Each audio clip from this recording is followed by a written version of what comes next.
আমরা এক জায়গা থেকে যখন আরেক জায়গায় ট্রান্সফার হয়ে যাই বা কোথাও জয়েন করি, তখন আমরা কি ধারণা করি আমাকে ওয়েল অ্যাকসেপ্ট করবে তারা?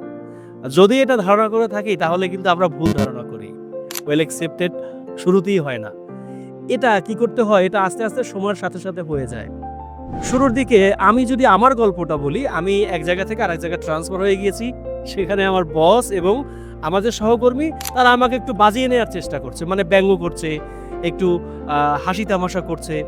সেটা কিন্তু আমি সহ্য করেছি। কারণ এটা আমার সঙ্গে হবেই শুরুতে সেটা আমি কিন্তু জানি। দেখছি যে কোম্পানি হিসাবে আমি কেমন হব। আচ্ছা, সেটাতে আমার যে অবজেক্টিভটা ছিল সেটা হলো আমি তাদের হার্ট উইন করব। এরপরে আস্তে, আস্তে তাদেরকে সময় দেয়া শুরু করলাম। চা খেলাম, অফিস থেকে বেরোলে ফোন দিতাম, একসঙ্গে বাসায় যেতাম। একটা সময় কিন্তু আস্তে, আস্তে ক্লোজ হয়ে গেলাম।